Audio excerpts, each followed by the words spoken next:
हाँ भाई, तो लास्ट टाइम हम लोग सॉल्यूशन के 2 लेक्चर पढ़ चुके हैं। हम आगे सॉल्यूशन का 3rd लेक्चर कंटिन्यू करते हैं। तो मैंने आपको लास्ट टाइम जो 2 लेक्चर बताए थे उनमें राउल्ट्स लॉ बताया था किसी भी नॉन वोलेटाइल सॉल्यूट के लिए। राउल्ट्स लॉ क्या होगा ये आपको बता दिया था। हम लोग अब ठीक है राउल्ट्स लॉ ही पढ़ेंगे, लेकिन किसी वोलेटाइल सॉल्यूट के लिए पढ़ेंगे। तो नेक्स्ट आप नोट करिए राउल्ट्स लॉ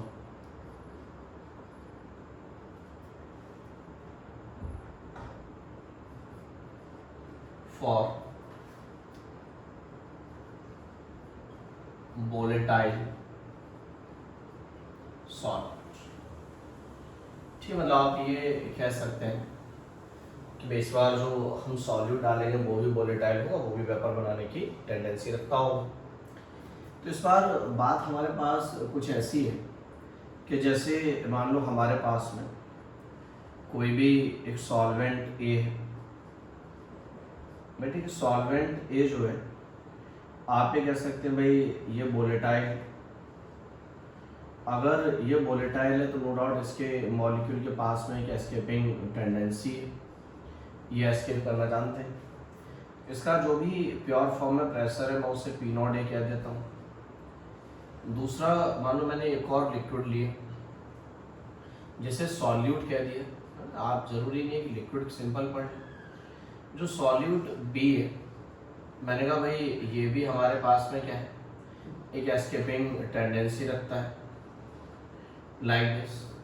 बस जस्ट ऐसे ही मान लो कि जो हमारे पास में ए के मॉलिक्यूल है, मैं मतलब ये दिखा देता हूँ आपको इस तरह से, थोड़े बड़े एरो करके दिखा दे रहा हूँ। ये वाले बड़े एरो करके दिखाने का मतलब मेरा बस इतना है कि मैं आपसे कह रहा हूँ कि जो भी ठीक है दूसरा लिक्विड है ये भी वोलेटाइल है। प्योर फॉर्म में इसका जो वेपर प्रेशर है उसे पी नॉट बी कह दिया हमने। और मैंने ये पहले ही अज्यूम किया कि जो ए इज मोर वोलेटाइल।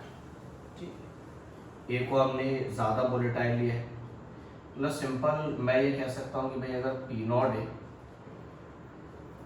और हम पी नॉट बी में देखेंगे देन पी नॉट ए जो है पी नॉट बी से बड़ा हो। बाद में हमने इन दोनों को मिक्स किया। जब हमने इन दोनों को मिक्स किया तो आप ये कह सकते हैं भाई यहाँ से हमें एक सॉल्यूशन मिला जो कि ए और बी दोनों को कंटेन करेगा। तो इस पास सरफेस के ए के मॉलिक्यूल भी और बी के मॉलिक्यूल भी, और उनकी जो भी एस्केपिंग टेंडेंसी है वो उस एस्केपिंग टेंडेंसी से आप कह सकते हैं भाई मूव भी कर रहे हो, है ना। इस तरह की कंडीशन हमारे सामने आई। इस बार आप कम से कम इतना तो कह ही सकते हो कि भाई यहाँ पे वेपर में ए के मॉलिक्यूल भी होंगे और बी के मॉलिक्यूल भी होंगे, उनका वेपर प्रेशर भी होगा। तो मैंने कहा जो भी वेपर प्रेशर ऑफ सॉल्यूशन मैं उसे सिंपल क्या कहूँगा, पीएस, ये लिखा जाएगा। जो वेपर प्रेशर है सॉल्यूशन का नो डाउट वो दो वजह से, उसमें ए का वेपर प्रेशर भी है और बी का वेपर प्रेशर भी है। अगर हम राउल्ट्स लॉ की बात करें तो मुझे बताया जाए वेपर प्रेशर ऑफ ए क्या लिखा जाएगा। आप सभी जानते हैं राउल्ट्स लॉ के हिसाब से उसे लिखा जाएगा P not A into X A. Vapour pressure of B क्या लिखा जाएगा, P not B into X B. जहाँ पे ये बात आप समझ रहे हैं कि जो पी नॉट ए और पी नॉट बी मैं नोट कर रहा हूँ, P not A and P not B are the vapour pressure of A and B in pure form. Pure form में जब थे, जब ये दोनों अकेले अकेले थे उस टाइम का है। मैंने कहा जो हमारे पास में पी ए और पी बी की मैं बात कर रहा हूँ, P and P B are the vapour pressure of A and B in solution. ठीक है, जब ये सॉल्यूशन बन गया तो उसमें जो भी ए और बी का वेपर प्रेशर है उसे मैंने पी और पी बी कह दिया। X A and X B are the mole fraction of A and B in liquid phase। ठीक है ना, जो भी लिक्विड फेस में और बी के मोल फ्रैक्शन है उसे हमने एक्स ए और एक्स बी कह दिया। पी ए की value P not A x के बराबर है, पी बी की value P not B x P के बराबर है। अगर मैं आपसे कहता कि भाई मुझे vapour pressure of solution calculate करना है, तो आपको नहीं लगता हम डाल्टन को ध्यान में ला सकते हैं? और डाल्टन लॉ सिंपल यही कहता है कि भाई जो भी वेपर प्रेशर ऑफ सॉल्यूशन है, मतलब ये जो भी मतलब उन्होंने कहा था टोटल प्रेशर है वो सारे इंडिविजुअल प्रेशर का सम होता है। तो वही काम हमने किया। यहाँ पे ए और बी दो की वजह से प्रेशर होगा, इसलिए मैंने ए और बी के प्रेशर को ऐड कर दिया, तो वो प्रेशर ऑफ सॉल्यूशन पता चल गया। मुझे पी ए की वैल्यू मालूम है, मैं जानता हूँ पी ए जो पी नॉट ए एक्स के बराबर है। मुझे पी बी भी मालूम है जो कि मेरे लिए P not B X B के बराबर है। तो आपको नहीं लगता है अभी हमें प्रेशर ऑफ सॉल्यूशन यहाँ से पता चल गया, और प्रेशर ऑफ सॉल्यूशन हमारे लिए कितना आ जाएगा, P not A X plus P not B X B. तो ये हमारे पास में फाइनली फॉर्मूला मिला राउल्ट्स लॉ का। ये भी राउल्ट्स लॉ ये, तो मैंने कहा ये राउल्ट्स लॉ का हमें एक एक्सप्रेशन मिल गया कि भाई अगर दोनों ही कंपोनेंट वोलेटाइल होंगे तो उस कंडीशन में सॉल्यूशन का वेपर प्रेशर कैलकुलेट करने का तरीका क्या होगा, हम यहाँ से पता कर सकते हैं। तो जैसे हमें इस टाइप का एक्सप्रेशन मिला, ये ज़रूरी नहीं है कि इसी फॉर्म में ही नोट किया जाए, हम इसे बदल सकते हैं, फिर वो हम देख लेंगे। फिलहाल में हम इतना तो कर सकते हैं कि भाई किस तरह से। तो मैं इसके अदर एक्सप्रेशन बताता हूँ। अदर एक्सप्रेशन वाली बात ऐसी वो कोई ऐसा नहीं बहुत डिफरेंट तरीके से आए हुए एक्सप्रेशन। सिंपल ये है कि X A plus X B is equal to 1 और मेल है। तो मैं अगर यहाँ से एक्स ए की वैल्यू निकालूँ तो 1 माइनस एक्स बी लिख सकता हूँ। तो ये आ जाएगा हमारे पास में P S is equal to P not A into X A. तो मैं एक्स ए को क्या लिख सकता हूँ, 1 माइनस एक्स बी लिख सकता हूँ, plus P not B X B. ऐसा लिखने में किसी को एतराज़ नहीं। अगर ऐसा है तो देखो ये आ जाएगा हमारे पास में P not A minus P not A into X B plus P not B X B, ये लिखा जाएगा। अगर ऐसा है तो आप एक काम करो, यहाँ से तो एक्स बी कॉमन ही आ जाएगा। अगर मैंने एक्स बी कॉमन ले लिया तो पी नॉट ए रह जाएगा। एक्स बी कॉमन लेते क्या ऐसा आ जाएगा, P not B minus P not A into X B. तो मेरे पास में एक अदर एक्सप्रेशन मिल गया, P S is equal to P not B minus P not A into X B plus P naught. अगर सिंपल एक mole fraction के लिए हमें एक्सप्रेशन चाहिए होगा तो हमें इस तरह का मिल जाएगा। लाइकवाइज अगर हम चाहें तो एक्स ए के टर्म्स में भी नोट कर सकते हैं। अगर हमें एक्स ए के टर्म्स में नोट करना होता तो मैं एक्स बी की वैल्यू रख देता। भाई इतना तो आप भी समझ रहे हैं कि हम एक्स बी को 1 माइनस एक्स ए नोट कर सकते हैं। चलो रख लो, तो ये आ जाएगा P S is equal to P not A X A plus P not B into X B, और एक्स बी की जगह पे क्या आ जाएगा 1 माइनस एक्स ए लिखा जाएगा। तो ये आ जाएगा P S is equal to P not A X A plus P not B minus P not B into X. अगर हम चाहें तो एक्स ए को कॉमन ले सकते हैं, तो यह आ जाएगा P not A minus P not B X A plus P. तो सिंपल जो हमारे पास में दो अदर एक्सप्रेशन भी हमें मिले। ठीक है, तो मैंने कहा अगर बाई चांस हमें एक ही मोल फ्रैक्शन का कोई एक्सप्रेशन चाहिए हो तो वो भी हमारे पास में अवेलेबल है कि भाई एक ही मोल फ्रैक्शन के लिए दो एक्सप्रेशन हम जानते हैं, तो जैसी रिक्वायरमेंट होगी उस हिसाब से हम देख लेंगे। हमने ये भी राउल्ट्स लॉ का ही एक्सप्रेशन है, ये भी राउल्ट्स लॉ का, ये भी राउल्ट्स लॉ का है। तो अगर दोनों ही कॉम्पोनेंट वोलेटाइल हमें मिलते हैं तो उस कंडीशन में राउल्ट्स लॉ का एक्सप्रेशन क्या होगा आप यहाँ से चेक कर पाओ। ठीक है ना, चलो आप इसे नोट करो, फिर हम इसके लिए कुछ ग्राफ प्लॉट करते हैं और उससे रिलेटेड हम जो कुछ कहानी ठीक है समझने की कोशिश करते हैं। लिख लीजिए आप इसे।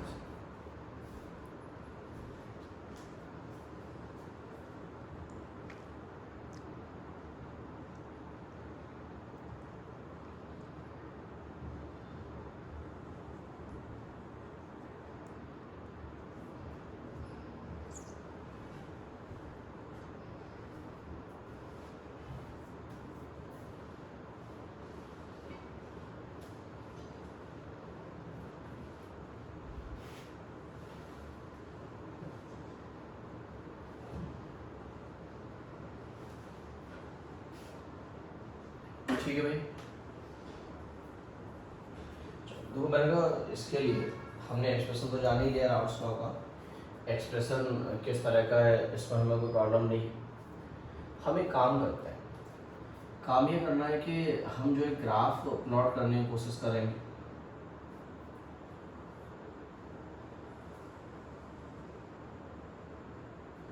मैं बाई एक्सिस पे वेपर प्रेशर ले लेता हूँ और जो एक्स एक्सिस है इस पे हमने मोल फ्रैक्शन ले रखा है, ठीक है। मैं यहाँ पे ये मान लेता हूँ भाई जो भी ए का अपना कोई मोल फ्रैक्शन होगा, बी का अपना एक मोल फ्रैक्शन होगा, यहाँ ए और बी का कोई मोल फ्रैक्शन होगा। मैं मानता हूँ यहाँ पे सिर्फ ए होगा तो ए का मोल फ्रैक्शन मोल नॉट 1 हो जाएगा, तो उस कंडीशन में बी का मोल फ्रैक्शन 0 हो जाएगा। बाद में आप ये कह सकते हैं भाई यहाँ पे ए का मोल फ्रैक्शन 0 हो जाएगा और यहाँ बी का मोल फ्रैक्शन 1 हो जाएगा। हमने किस तरह की कंडीशन ले रखी है, मतलब जैसे हम यहाँ आगे जाएंगे तो हमें लगेगा भाई ए का मोल फ्रैक्शन कम हो रहा है, बी का बढ़ रहा है। मैं अगर ठीक है ए के प्रेशर की बात करूँ तो आप जानते हैं भाई ए का जो वेपर प्रेशर था उसका फॉर्मूला यही था P not A into x. इस वाले पॉइंट के करस्पॉन्डिंग हम रखते हैं जहाँ पे ए का मोल फ्रैक्शन 1। आप मुझे बताओ जब ए का मोल फ्रैक्शन 1 है तो पी ए की वैल्यू कितनी आ जाएगी। सिंपल आप देखो जब ए का मोल फ्रैक्शन 1 है तो पी ए की वैल्यू पी नॉट ए आ जाएगी। मतलब यहाँ पे मैं कोई भी एक पॉइंट मार्क कर दे रहा हूँ जो कि हमें पी नॉट ए को रिप्रेजेंट करके देगा। आप ये कह सकते हैं उस कंडीशन में जहाँ पे ए का मोल फ्रैक्शन 0 है तो मुझे बताओ भाई ए का ठीक वेपर प्रेशर क्या होगा, नो डाउट वो 0 हो जाएगा। तो आप ये कह सकते हैं भाई इसके करस्पॉन्डिंग यहाँ एक पॉइंट होगा। इतना तो आप भी समझ रहे हो कि भाई ए का variation with respect to mole fraction एक लीनियर वेरिएशन है। और सिंपल इन दो पॉइंट को ज्वाइन करने वाला मैं एक लाइन प्लॉट कर देता हूँ। ये आप कह सकते हैं प्रेशर ऑफ ए का रिप्रेजेंटेशन है, उसका वेरिएशन होगा इस पूरे लाइन पे। ये पूरा लाइन जो प्रेशर ऑफ ए को रिप्रेजेंट करेगा, ये प्रेशर ऑफ ए को रिप्रेजेंट करेगा जो कि simple P not A X A के बराबर है। लाइकवाइज अगर हम प्रेशर ऑफ बी कैलकुलेट करते हैं तो हम मालूम है vapour pressure of B is given as P not B into X B. इस पॉइंट पर आप देखोगे तो एक्स बी का मोल फ्रैक्शन तो 0 है, तो यहाँ पे पी बी की वैल्यू भी क्या होगी 0 हो जाएगी। उसके अगले वाले पॉइंट पर आप देखोगे तो बी का मोल फ्रैक्शन 1, तो आप ये कह सकते हैं भाई जो बी का ठीक वेपर प्रेशर है वो सिंपल पी नॉट बी आ जाएगा। तो मैं ये कह पाऊँगा भाई यहाँ पे पी नॉट बी एक पॉइंट में मान लेते हैं। इन दो पॉइंट को ज्वाइन करने वाला एक स्ट्रेट लाइन बना दिया जाए, ये point simple P not be को रिप्रेजेंट करेगा। और आप ये कह सकते हैं इस लाइन पे ये लाइन प्रेशर ऑफ बी का वेरिएशन है जो कि simple P not B X B से ठीक है मिलेगा। अगर हम प्रेशर ऑफ सॉल्यूशन की बात करें तो हमने अभी देखा कि भाई जो प्रेशर ऑफ सॉल्यूशन वो P not A X A plus P not B X B के बराबर। अगर ठीक हम इस कंडीशन की वैल्यू को रखेंगे तो यहाँ पे देखो प्रेशर ऑफ सॉल्यूशन क्या निकल के आएगा, ए का मोल फ्रैक्शन 1 रखना है और बी का मोल फ्रैक्शन 0 रखना है। तो आप देख लो अगर आपने ए का मोल फ्रैक्शन 1 और बी का मोल फ्रैक्शन 0 रखा तो सॉल्यूशन का प्रेशर पी नॉट ए आएगा, ये वाला पॉइंट आ जाएगा। लाइकवाइज हम इस वाली कंडीशन को अगर देखेंगे तो यहाँ से देखो एक बार, अगर आप ए का मोल फ्रैक्शन 1 और बी का अगर 0 रख दो, सॉरी बी का 1 रख दो तो कितना आ जाएगा, ये P S P not D आ जाएगा, मतलब ये आ जाएगा। अगेन हम दो पॉइंट को ज्वाइन करने वाला एक लाइन बना लें। अगर मैं दोनों पॉइंट को ज्वाइन करने वाला एक लाइन बना दूँ, ये प्रेशर ऑफ सॉल्यूशन का वेरिएशन है जो कि P not A X plus P not B X B के बराबर था। मैंने कहा ये प्रेशर ऑफ ए का वेरिएशन था, ये वाला लाइन मैं यहाँ पे लिख रहा हूँ, it is P not A x. तो हमने अगर ये देखा कि भाई किसी भी सॉल्यूशन के लिए तो हम ये यहाँ से डिसाइड कर पा रहे हैं कि भाई इस तरह के वेरिएशन आएंगे, जो भी वेपर प्रेशर है वो हमें इस तरह से वेरी होते हुए नजर आएंगे। आप मुझे एक बात बताओ, बात यह है कि अगर आप इस ग्राफ को भी ऑब्जर्व करें तो आप कहीं ना कहीं ये कह पा रहे हैं कि भाई ये वाला जो लाइन है ये वेपर प्रेशर ऑफ सॉल्यूशन का लाइन है। आप देखोगे जो सॉल्यूशन का वेपर प्रेशर है वो पी नॉट बी से कम नहीं हो रहा है और पी नॉट ए से ज़्यादा भी नहीं हो रहा है। इसका मतलब सिंपल है कि भाई जो भी सॉल्यूशन का वेपर प्रेशर होगा वो किन दोनों के बीच में लाई करेगा, पी नॉट बी और पी नॉट ए के बीच में लाई करेगा। ये वैलिड होता है, ठीक है। मतलब मैंने कहा कि जब भी ऐसी हमारे सामने सिचुएशन आएगी, जब भी हम दो कंपोनेंट को आपस में मिक्स करेंगे, तो सॉल्यूशन का जो वेपर प्रेशर है वो क्या होगा, उन दोनों कंपोनेंट के जो प्योर फॉर्म के वेपर प्रेशर है उनके बीच में रहेगा। जो कम है उससे ज़्यादा रहेगा, और जो ज़्यादा वोलेटाइल है उससे कम रहेगा। वो तो हम यहाँ से भी चेक कर पा रहे हैं, ठीक है। चलो, ये कोई मतलब ऐसी परेशानी वाली बात नहीं है, ये हम आराम से देख पाएंगे भाई ग्राफ कैसा है। एक तो मैंने ग्राफिकल रिप्रेजेंटेशन में पता चल गया उसमें डिफरेंट, ठीक है, वेरिएशन क्या है, कैसे हम देख रहे हैं। एक और बात जो हम यहाँ डिस्कस करना चाहते हैं, मतलब ये हमें मालूम है कि भाई जो भी सॉल्यूशन का वेपर प्रेशर है वो दोनों के बीच में लाई करेगा।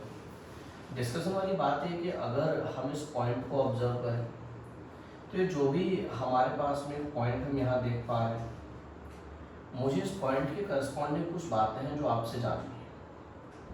पहली बात तो ये है कि ये जो भी हमारे पास में पॉइंट है, मुझे बताया जाए उस पॉइंट पे ए और बी के प्रेशर में क्या रिलेशन है। तो आप बिल्कुल ये बात कह सकते हैं भाई इस पॉइंट पे तो ए का और बी का वेपर प्रेशर बराबर है, दोनों के बाई कोऑर्डिनेट सेम। तो इस पॉइंट को मैं सिंपल एम कह देता हूँ, है ना। कोई भी एक पॉइंट मैंने ऐसी एम कह दिया। आप ये कह सकते हैं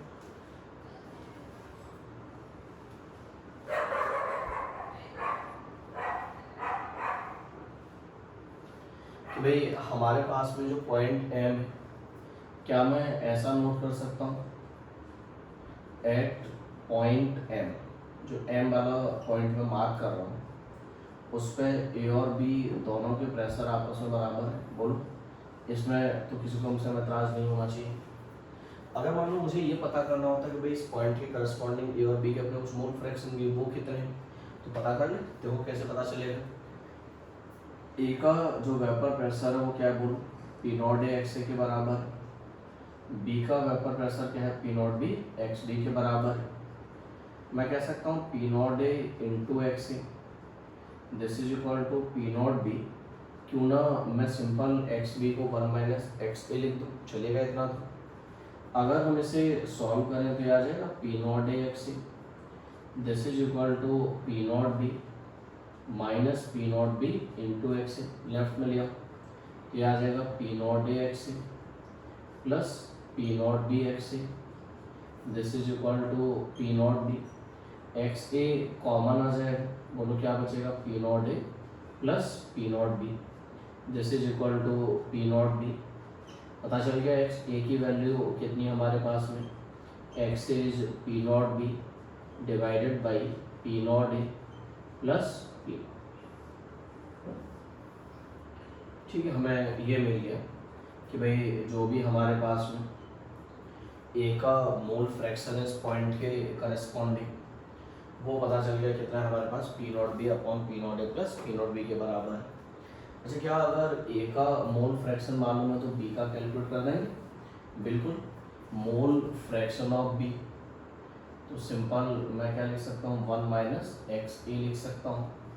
तो यह आ जाएगा 1 minus x A is P not B divided by P not A plus P not be. चलो, आप इतना तो काम कर ही सकते हो। अगर आप एलसीएम लेके इसे सॉल्व करेंगे, then it is P not A divided by P not A plus P naught. अगर हमने इसे एलसीएम लेके सॉल्व किया तो हमें एक्स बी की वैल्यू ये मिल जाएगी, P not A upon P not A plus P not B मिल जाएगी। तो हम इस पॉइंट के करस्पॉन्डिंग दोनों मोल फ्रैक्शन समझ पाए। अच्छा, इस पॉइंट के करस्पॉन्डिंग मैं ये कह सकता हूँ कि जो भी वेपर प्रेशर ऑफ सॉल्यूशन है दूसरा कोई वेपर प्रेशर भी तो होगा, तो वो क्या है वो भी पता कर लेंगे। मुझे नहीं लगता कोई बड़ी बात होगी।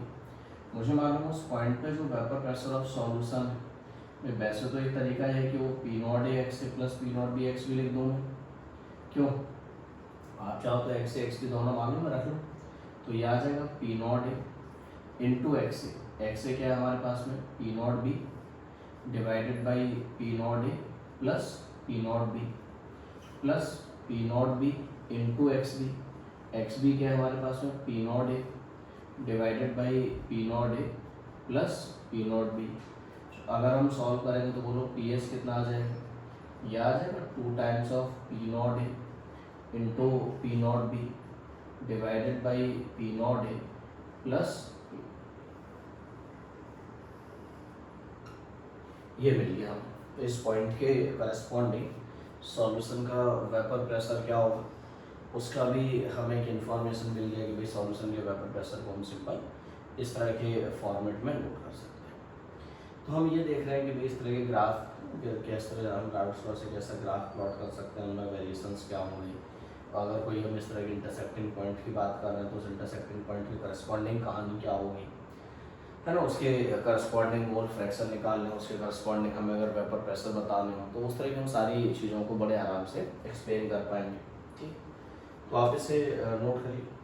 फिर मैं इस ग्राफ पर बेस्ड जो क्वेश्चन मिलता है उसे और एक्सप्लेन करता हूँ, उस क्वेश्चन को सॉल्व करने का तरीका क्या होता है वो मैं आपको समझाता हूँ। आप इसे नोट करना फटाफट से।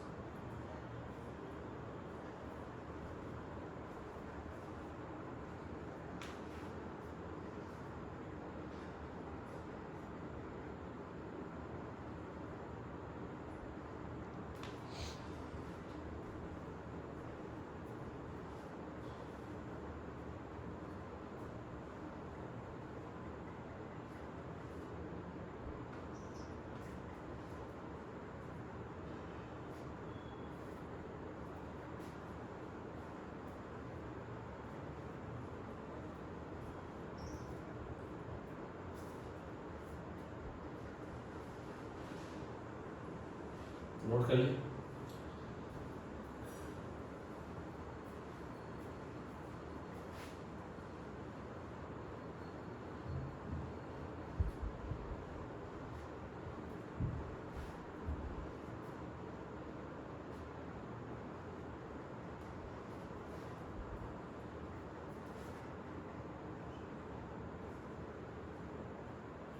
तो इस पे बेस्ड हमें एक और क्वेश्चन मिलता है, मैं उससे आपको समझाता हूँ कि भाई क्वेश्चन किस टाइप का हमें मिलेगा।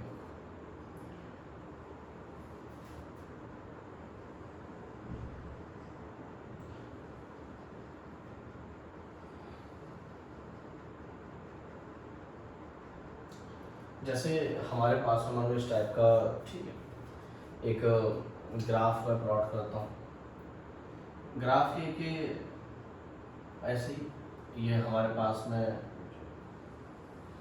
दो लाइन हमने भी प्लॉट की थी इस टाइप, एक ये इसे मैंने पी नॉट बी कहा था, ये हमारे लिए पी नॉट ए कहलाया था। यहाँ पे ठीक हमने मोल फ्रैक्शन नोट किया था और दोनों ये वाले हमारे लिए वेपर प्रेशर की रिप्रेजेंटेशन थी। अच्छा, हमने पहले से अज्यूम किया था कि ए ज़्यादा वोलेटाइल है तो मैंने पी नॉट ए को ऊपर दिखा दिया, बी को नीचे।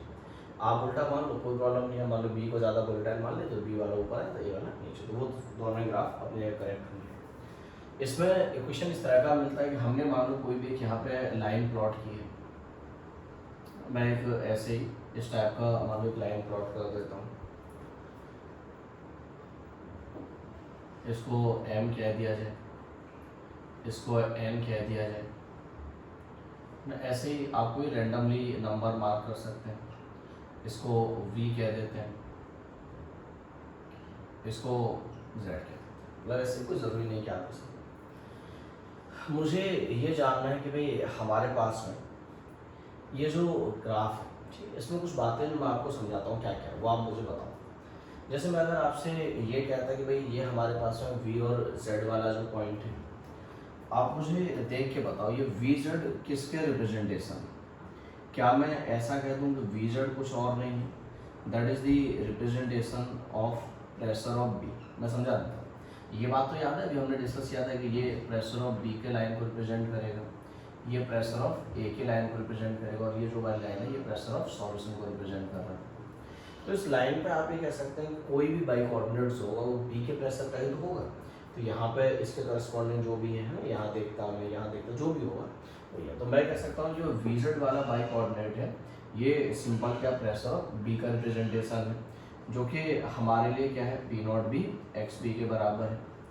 तो दूसरा मुझे एक और बात देख के बताओ, दूसरी बात देख के बताने वाली ये है कि मैं अगर आपसे कहूँ कि जो एन और जेड है हमारे पास में वो बेसिकली क्या है, अगर हम एन और जेड को देखेंगे तो आपको नहीं लगता है एन और जेड जो प्रेशर ऑफ ए का रिप्रेजेंटेशन है, तो ये एन वाला जो पॉइंट है वो प्रेशर ऑफ ए की लाइन पे लाई कर रहा है, तो इसके करस्पॉन्डिंग जो भी बाई कोऑर्डिनेट हो वो प्रेशर ऑफ ए को रिप्रेजेंट करेगा। उसे मैं क्या लिख सकता हूँ, simple P not A X A लिख सकता हूँ। और मैं अगर आपसे कहता कि मुझे एम जेड के बारे में बताओ देख के, तो बताओ एम जेड वाली जो लाइन है इसका बाई कोऑर्डिनेट, तो ये एम वाला पॉइंट किस पे लाई कर रहा है, प्रेशर ऑफ सॉल्यूशन वाले ठीक उस लाइन पे, इसलिए प्रेशर ऑफ सॉल्यूशन को रिप्रेजेंट करेगा, जो कि हमारे हिसाब से P not A X A plus P not B X B के बराबर है। ये बात समझ पा रहे हो भाई, इस तरह से हम लिख लेंगे। अब अगर ऐसा है तो पहले मेन बात है कि हम ये तीन चीज़ समझ लेते हैं बस खाली, ये बात समझ गए कि बी जेड वाला जो पोर्शन है ये क्या है, प्रेशर ऑफ बी के लाइन पर लाइन करने वाला है, तो इसे प्रेशर ऑफ बी को रिप्रेजेंट करेगा। एन जेड वाला जो पोर्शन है ये प्रेशर ऑफ, ठीक है आप कह सकते हैं एक ही लाइन पे लाई करेगा, इसलिए प्रेशर ऑफ ए को रिप्रेजेंट करेगा। और एम जेड वाला जो पोर्शन है ये क्या है, प्रेशर ऑफ, ठीक है सॉल्यूशन को रिप्रेजेंट करेगा। अब अगर मुझे तीन बातें मालूम है तो इससे मैं बहुत सारी बातें और जो बता सकता हूँ। बहुत सारी बातें बताने वाली ऐसी हैं, जैसे मान लो सिंपल वो आपसे कहेगा कि हमें जो एम एन आप बताओ क्या होगा, है ना। जैसे एम एन और वी जेड इनमें रिलेशन जानना है मुझे कि ये जो हमारे पास में एम एन और ये जो वी जेड इनमें रिलेशन क्या क्या है, दोनों बराबर, तो पता चल जाएगा है कि नहीं है। वी जेड तो हम पहले से जानते हैं क्या P not B X B है। एम एन एक बार कैलकुलेट करना है, तो हम अगर अपने 9th-10th वाले मैथमेटिक्स की बात करें तो एम एन बेसिकली ये क्या, मैं ऐसा लिख सकता हूँ M Z minus N Z. देख भाई अगर मैं एम जेड वाले कोऑर्डिनेट में से अगर इस एन जेड वाले कोऑर्डिनेट को हटा दूँ तो एम एन बचेगा बस सिंपल। अगर मेरे पास में एम एन इसके बराबर है तो बताओ मुझे एम जेड किसके बराबर है। यहाँ से देख एम जेड की वैल्यू ये P not A X plus P not B X B के बराबर थी, माइनस एन जेड। देखो बताओ एन जेड की वैल्यू ये किसके बराबर है, बोलो P not A X A के बराबर है। क्या हो P not A X A, P not A X A चला गया, बताओ एम एन का वैल्यू कितना आ गया, P not B X B आ गया। अब मुझे देख के बताया जाए अगर एम एन का value P not B X B के बराबर है तो क्या वो उसे वी जेड के बराबर लिखा जा सकता है, हाँ लिखा जा सकता है।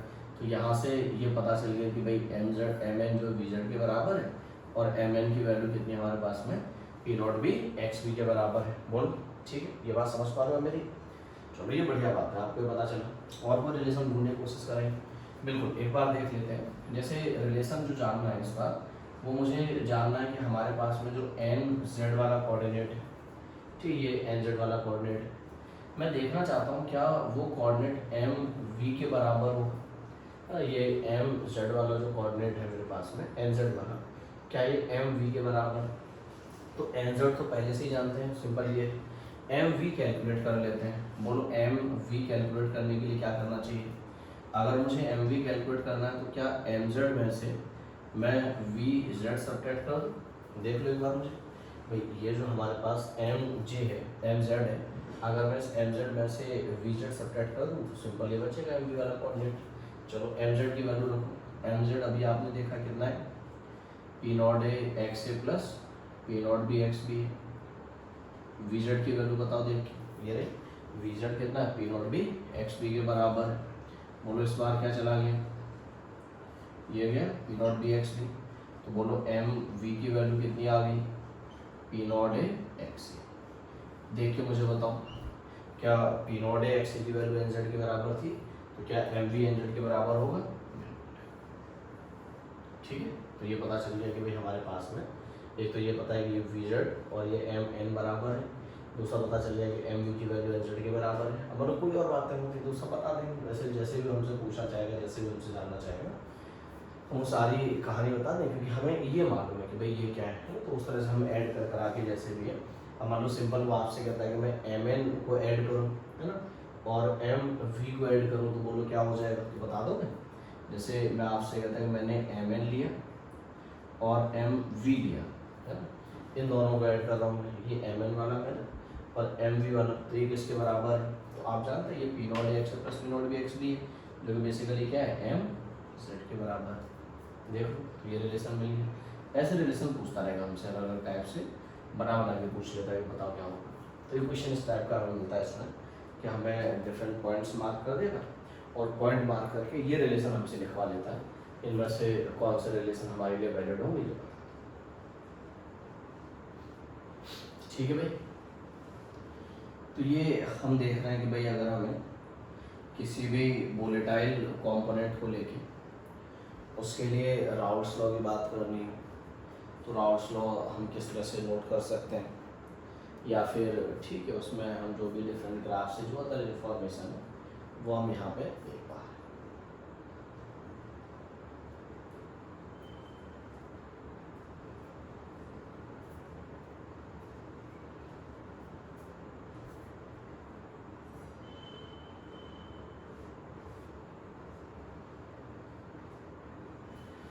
ठीक है, आप ये काम कर लेंगे।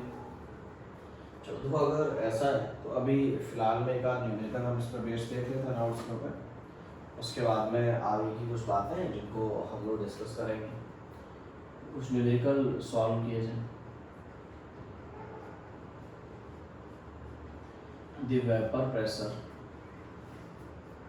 Of a solution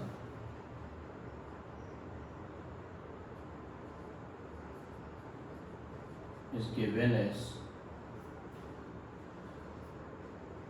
PS is equal to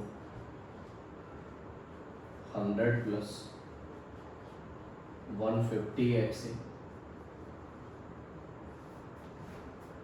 Then find P naught A and P naught। ठीक, हमने किसी भी सॉल्यूशन के वेपर प्रेशर को मेजर किया, दोनों ही वोलेटाइल है, क्वेश्चन की इन्फॉर्मेशन से पता चल जा रहा है पी नॉट भी दोनों की बात की जा रही है। सॉल्यूशन का वेपर प्रेशर का एक्सप्रेशन इस टाइप का हमें मिला, तो हम जानना चाहते हैं मुझसे पी नॉट ए और पी नॉट बी क्या है। बहुत आसान है, हमने अभी एक मोल फ्रैक्शन के लिए राउल्ट्स लॉ का एक एक्सप्रेशन नोट किया था। अगर आप ध्यान दो तो मैंने किस तरह का एक्सप्रेशन अभी नोट किया था, P S is equal to P not A minus P not B X A plus P naught. अभी हमने थोड़ी देर पहले एक मोल फ्रैक्शन का एक्सप्रेशन लिखा था। आपको नहीं लगता मुझे सिंपल कंपेयर कर देना चाहिए, ये कितना हमारे पास में 150 एक्स ए प्लस 100 है। अगर मैं सिंपल कंपेयर करूँ तो बोलूँ मुझे प्लस पी नॉट बी मिल गया, कितने के बराबर है 100 है। मेरे हिसाब से भाई जो एक्स ए का कोफिशिएंट है वो क्या होना चाहिए, P not A minus P not be, और क्वेश्चन में कितना दे रखा है वो हमारे पास में 150। चलो वैल्यू रख लेते हैं, तो यह आ जाएगा हमारे लिए P not A minus P not be, जो कि अभी हमने सॉल्व किया ही था 100 के बराबर है। तो मुझे यहाँ से पी नॉट ए की वैल्यू पता चलेगी, देखो बोलो कितनी आ गई 250। तो वही मुझे जानना था कि भाई पी नॉट ए क्या हो, पी नॉट, तो सिंपल कंपेयर कर दिया, उससे मुझे पता चलेगी। ऐसे काम कर दोगे जैसे मैं आपसे कहता कि भाई एक्सप्रेशन इस टाइप का है, it is 100 plus 150 X B, इस तरह से दे दिया मैंने। मुझे जानना है कि भाई इस बार फिर पी नॉट ए ठीक पी नॉट बी क्या होगा। तो हमने बी के टर्म्स में एक एक्सप्रेशन नोट किया था, बी के टर्म्स में कुछ ऐसा था, that is P not B minus P not A X B plus P naught. ये एक्सप्रेशन हमने अभी नोट किया थोड़ी देर पहले, बस सिंपल कंपेयर कर दें, बोलो कंपेयर करेंगे तो पी नॉट ए पता चल गया कितना है 100 के बराबर है।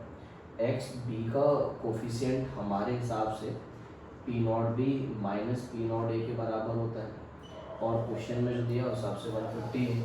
पी नॉट ए की वैल्यू यहाँ पे आप रख दो, पी नॉट ए बोलो कितना है 100 के बराबर, दिस इज इक्वल टू 150, तो क्या पी नॉट बी पता चल जाएगा, बोलो पी नॉट बी कितना आ गया 250।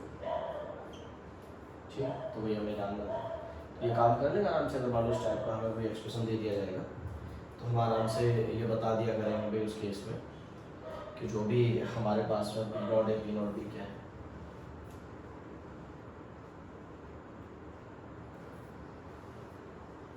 एक और इसी टाइप का क्वेश्चन लिखता हूँ, vapour pressure of solution is 150 minus 100 X A. ठीक, तो मुझे जानना है भाई, तो वही कंडीशन है, ए के टर्म्स में लिखा है मैंने, तो पी एस का एक्सप्रेशन ये था P not A minus P not B into X A plus P not be, ये था। पी नॉट बी मुझे पता चल गया कितना है भाई सिंपल कंपेयर करूँगा तो पी नॉट बी तो 150 के बराबर है। मेरे हिसाब से एक्स ए का coefficient P not A minus P not be है, और यहाँ से हम देखेंगे तो एक्स ए का कोफिशिएंट कितना है, -100 के बराबर है। चलो पी नॉट बी की वैल्यू रख देते हैं यहाँ पे, तो ये आ जाएगा P not A -150 is equal to -100। यहाँ से मुझे पी नॉट ए मिल जाएगा, बोलो ये आ जाएगा +150, मतलब मेरे पास में पी नॉट ए की वैल्यू कितनी आ जाएगी 50। तो वही जानना था, पी नॉट बी पता है आपको, पी नॉट। तो इस टाइप के अलग अलग एक्सप्रेशन हमें लिख के दे दिए जाते हैं, और उसके बेसिस में हम बता दिया करेंगे कि भाई हमारे पास में जो भी पी नॉट है पी नॉट बी, ठीक है। ये काम कर लेंगे। एक सिंपल न्यूमेरिकल लिखा जाए, 1 मोल of A in 2 mole of B are mixed, then find vapor pressure of solution formed P naught A is 10 kilopascal, P naught B is 20 kilopascal। एकदम स्ट्रेट फॉरवर्ड न्यूमेरिकल। आपको ये बात देखनी है कि भाई दोनों ही कॉम्पोनेंट वोलेटाइल है, और मैंने आपसे बताया कि अगर दोनों ही कॉम्पोनेंट वोलेटाइल हो तो हमने एक ही सिंपल फॉर्मूला पढ़ा है। फॉर्मूला क्या है हमारे पास में, फॉर्मूला यही था ना, P S is equal to P not A X A plus P not B X, ये फॉर्मूला था। चलो हम वैल्यू रख देते हैं। तो पी नॉट ए कितना है हमारे 10, ए का मोल फ्रैक्शन क्या होगा, mole of A upon total mole, plus P not B, B का ठीक पी नॉट बी कितना है 20, मोल फ्रैक्शन ऑफ बी, ये आ जाएगा हमारे पास में। तो हम इसे सॉल्व कर तो ये आ जाएगा हमारे पास में 10/3, प्लस इससे आप सॉल्व करेंगे तो कितना आ जाएगा बोलो 40/3, और हम कह सकते हैं इस 50/3, या तो आपका माने आप उसे जैसे चाहो वैसे सॉल्व कर लो। तो ये कितना आ जाएगा हमारे पास में 16.6 किलो पास्कल। ठीक है, इस तरह की फॉर्म में आ जाएगा तो आराम से बता दिया जाएगा कि भाई इस तरह का। इनफैक्ट आप देख सकते हो कि हमारी कैलकुलेशन ठीक भी कि जो सॉल्यूशन का प्रेशर आ रहा है वो पी नॉट ए और पी नॉट बी के बीच में आ रहा है, जो कम है उससे ज़्यादा, जो ज़्यादा है उससे कम आ रहा है। एक सिंपल सा न्यूमेरिकल आप देख रहे हो, फॉर्मूले बेस्ड है, हम आराम से सॉल्व कर लेंगे। चलो कुछ न्यूमेरिकल और भी और देख लेते हैं। नेक्स्ट आप देखिए, a solution is formed by mixing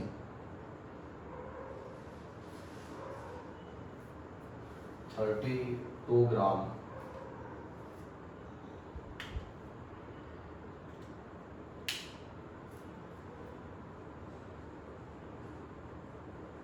methanol and 92 gram ethanol, then find vapor pressure of solution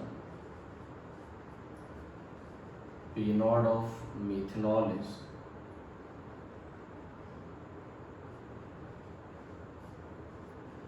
400 torr, P naught of ethanol is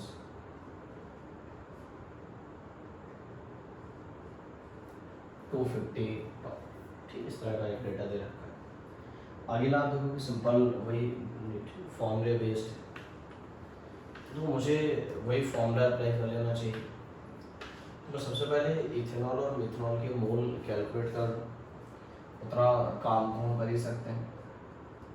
अगर हम उसके मोल कैलकुलेट करेंगे तो मिथेनॉल का मोल कितना आ जाएगा मिथनॉल का फॉर्मूला सभी जानते हैं CH3OH। तो यहाँ से उसका वेट कितना है 32 अपॉन मोलर वेट चेक कर लो।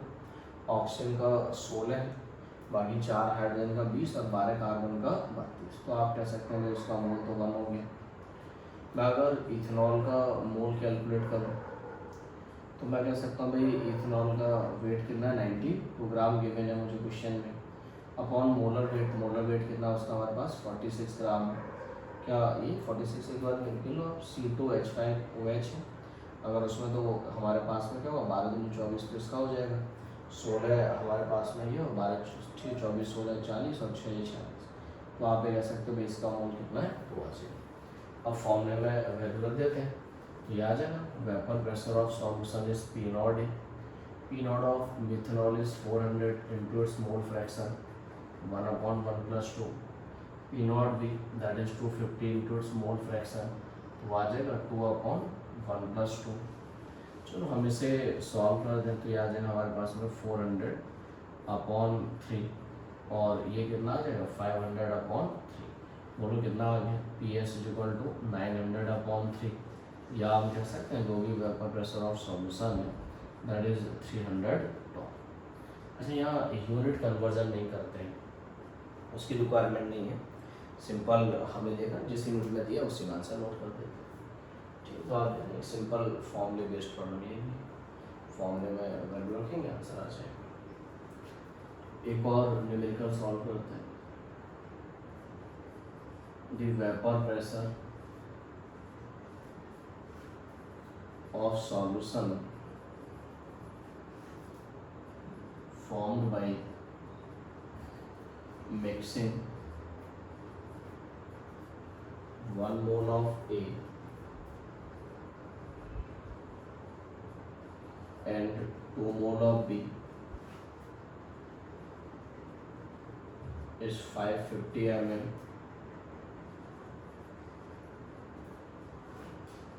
when 1 mole of A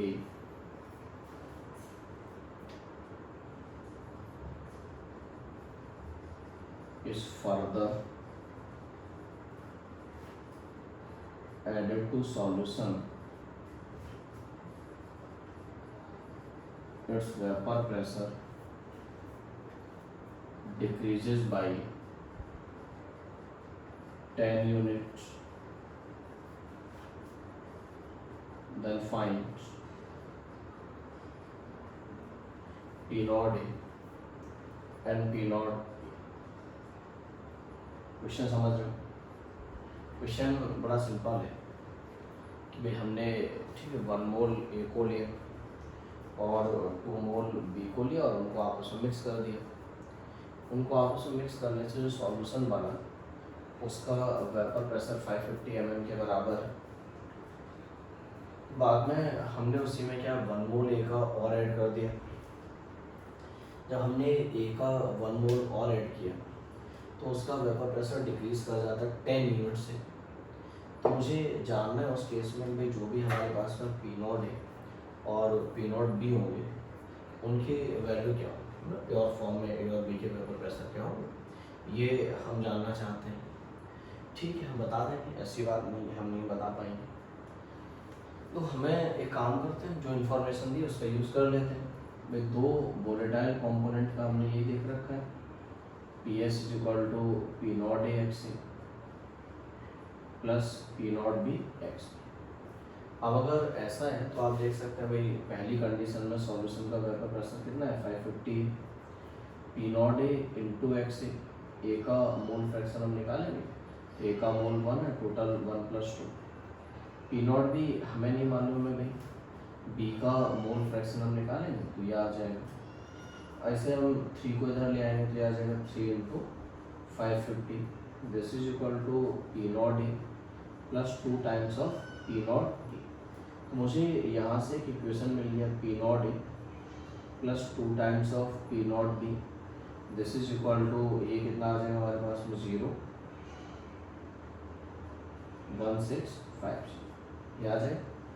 आपसे ठीक है इक्वेशन है उसे हम ऐसे ही रख लेते हैं। उसने कहा कि जब हमने 1 मोल A का और ऐड कर दिया तो वेपर प्रेशर 10 यूनिट से कम हो गया। तो तो पहले वो 550 था, तो अब कितना रह जाएगा सर, 540 रह जाएगा। This is equal to P naught into X. तो ए का मोल फ्रैक्शन निकालना है, तो ए के मोल को टोटल मोल से डिवाइड कर देंगे। इस बार ए का मोल तो 2 हो जाएगा क्योंकि 1 मोल पहले था और 1 मोल और ऐड कर दिया, plus P not B into X B. तो बी का मोल फ्रैक्शन कितना है, बी के मोल भी 2 है, तो 2 + 2 आ जाएगा। मतलब मैं ये कह सकता हूँ कि ये वैल्यू आ जाएगी 540 is equal to P not A plus, ठीक है, ये हमारे पास में कितना आ जाएगा, 1/2 रह जाएगा simple, plus P not B into 1/2 आ जाएगा 2/4। इसे इधर ले आते हैं तो यह आ जाएगा 1080। This is equal to P not A plus P naught. ये मुझे दूसरा रिलेशन मिल गया। सिंपल 2 इक्वेशन 2, ठीक है, अननोन को सॉल्व करने की वाली कहानी है, तो मैं उसे लिख लेता हूँ यहाँ पर। तो ये हमारे पास में P not A plus 2 times of P not B is equal to 1650। P not A plus P not B is 1080। Subtract कर देंगे बार इसको, अगर हम सब्ट्रैक्ट करेंगे तो ये चला जाएगा, तो ये बचेगा हमारे पास में पी नॉट बी।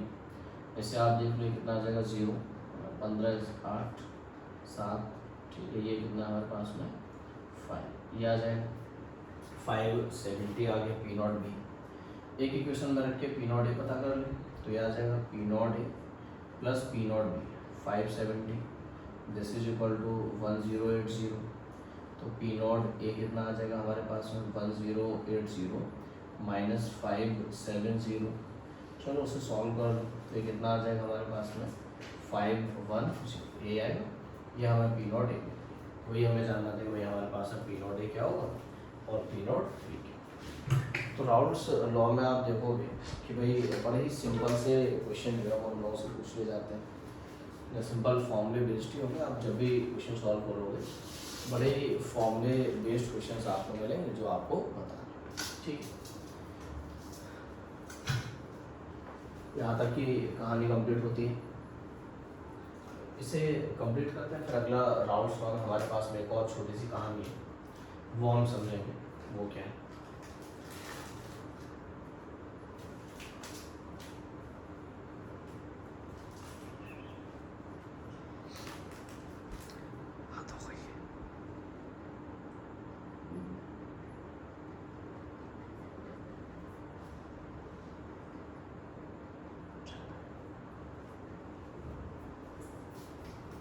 हाँ भाई ठीक है, ये देख लिया जाए। तो मैंने कहा सिंपल इस तरह के फॉर्मूले बेस्ड जो भी न्यूमेरिकल है हम आराम से सॉल्व कर दिया करेंगे, ऐसे कोई प्रॉब्लम नहीं हो रही है।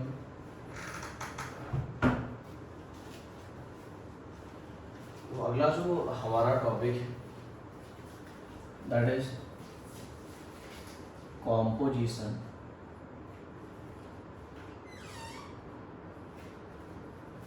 ऑफ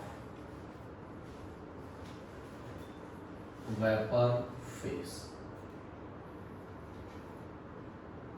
मैं समझा दूँ कॉम्पोजिशन ऑफ वेपर फेस का मसला क्या है। मसला ये कि जैसे अभी हम ये बातें डिस्कस कर रहे थे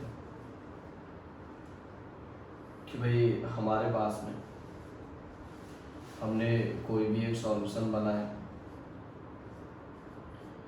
दो कंपोनेंट को लेके बनाया। अच्छा, इस तरह के जो सॉल्यूशन होते हैं जिनमें दो कंपोनेंट यूज होते हैं उनको बाइनरी सॉल्यूशन पढ़ते हैं। बाइनरी सॉल्यूशन का मतलब कोई ऐसा solution made up of two components.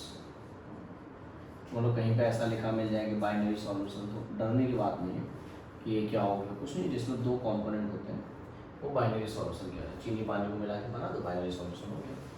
मेरा सॉल्यूशन हमने ये देखा कि भाई जो भी हमारे पास में यहाँ पे ए के मॉलिक्यूल्स भी थे और बी के मॉलिक्यूल्स भी थे, उनकी वजह से वेपर प्रेशर क्रिएट हो रहा था।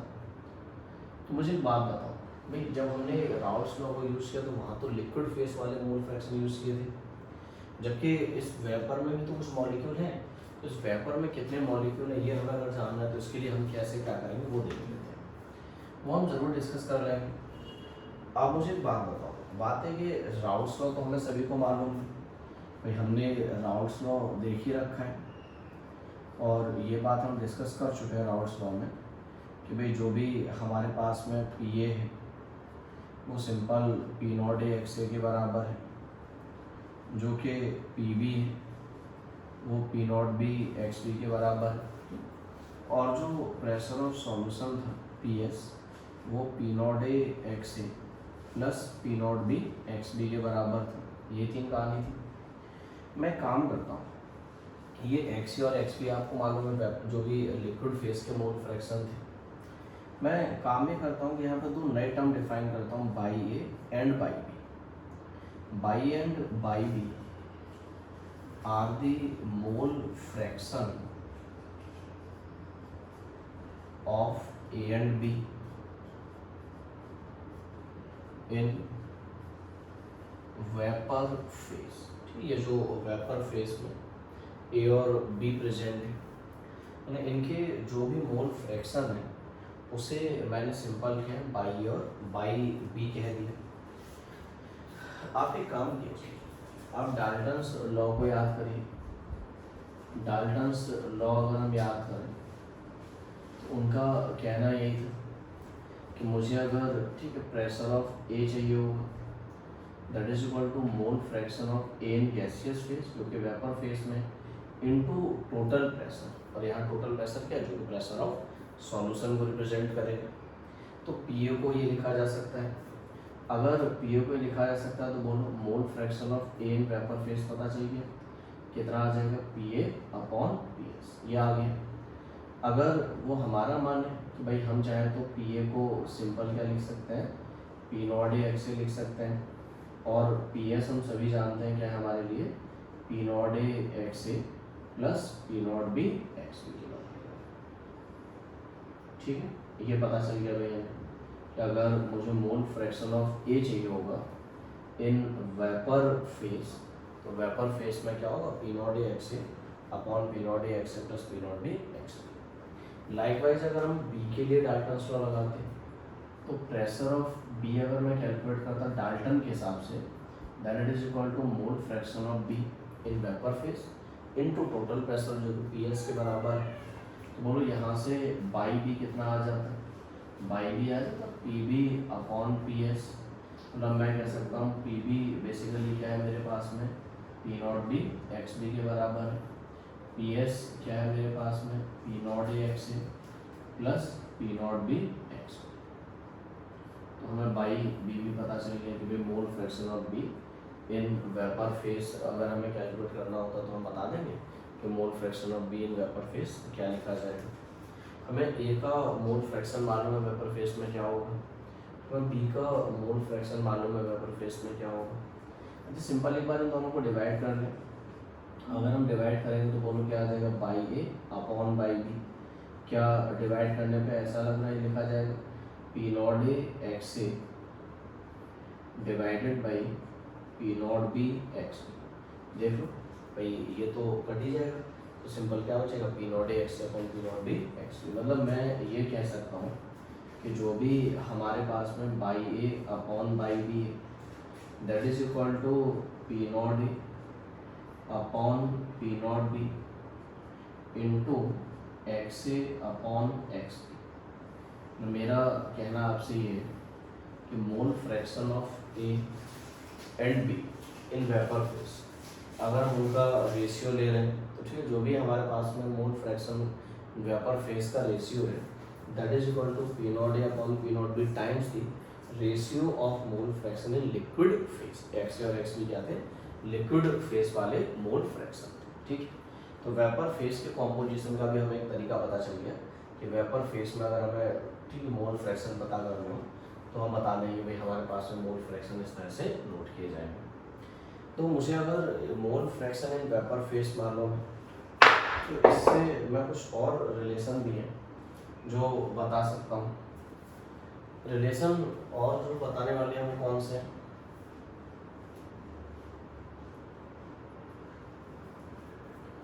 रिलेशन ये है कि अगर मैं आपसे ये कहता कि हमारे पास में Na and NB are the mole of A and B in liquid phase। ठीक भाई, मोल फ्रैक्शन है तो उसके करस्पॉन्डिंग मोल भी होंगे। तो मैंने कहा कि भाई जो भी हमारे पास में लिक्विड फेस के मोल है उसे मैंने Na और Nb कह दिया। NS A and NS B are the mole of A and B in vapor phase। ठीक है, वेपर फेस में जो भी मोल है उन्हें मैंने NS A और NS B कह दिया। यार हमने पहले भी कई बार इस बात को डिस्कस किया है कि जो रेशियो मोल फ्रैक्शन का होता है वही रेशियो हमेशा मोल का होता है। तो सिंपल जहाँ मोल फ्रैक्शन का रेशियो लेगा वहाँ मोल का रेशियो लिख दो, तो क्या आ जाएगा हमारे पास में रिलेशन, ये आ जाएगा NS A upon NS B, this is equal to P naught A upon P naught B times Na upon Nb। मैं ये नहीं कहता कि आप इस रिलेशन को मेमोराइज ही करो, लेकिन हाँ मुझे तरीका तो इतना पता चल रहा है, मैं ये बात कह सकता हूँ कि जिस तरीके से वेपर फेस के मोल फ्रैक्शन में जो रिलेशन मिला था वैसा ही रिलेशन मोल में भी मिला है। हम सिंपल ये कह पा रहे हैं कि भाई जो भी वेपर फेस के मोल है उनका जो रेशियो है that is equal to P naught A upon P naught B times the ratio of mole in liquid phase.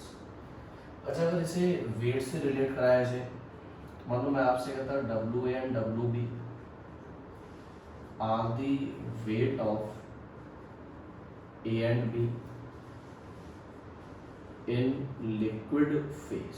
ठीक है, लिक्विड फेस में जो भी वेट है उनको मैंने WA और WB कह दिया। W' A and W' B is wait of A and B in vapour face. Vapour का भी तो अपना वेट होगा ना, उसे हमने ये कह दिया। अगर हम चाहें तो मोल को वेट के टर्म्स में लिख दें, तो बोलो NS A को क्या लिखेंगे, wait of A in vapour face upon molar weight of A। NS B को क्या लिखेंगे, weight of B in vapour face upon molar weight of B। ये आ जाएगा P naught A upon P naught B into Na को क्या लिख सकता हूँ मैं, wait of A upon molar weight of A, weight of B upon molar weight of, ये लिखा जाएगा। देखो ये तो कैंसिल हो जाएगा, MB भी चला जाएगा, तो बोलो क्या आ जाएगा, W' A upon W' B, this is equal to P naught A upon P naught B into WA upon. तो आप ये देख पा रहे हैं कि जिस तरह का रिलेशन हमने मोल के लिए पढ़ा वैसे वेट के लिए आ गया कि भाई जो भी हमारे पास में वेपर फेस का वेट का रेशियो है that is P naught A upon P naught B times the ratio of weight, ठीक है, वेट इन लिक्विड फेस। तो दोनों रिलेशन ज़रूरी नहीं कि आप याद रखो, लेकिन ये रिलेशन याद रखो कि भाई हमें अगर बाई भी निकालना है तो क्या हो, और अगर हम उनके रेशियो की बात करेंगे तो क्या हो। ठीक, तो आप एक बार ये सारी चीज़ें देख के रखिए। अगले लेक्चर में हम इससे रिलेटेड कुछ बातें कंटिन्यू करेंगे और इसके कुछ न्यूमेरिकल्स भी ऑब्जर्व करेंगे।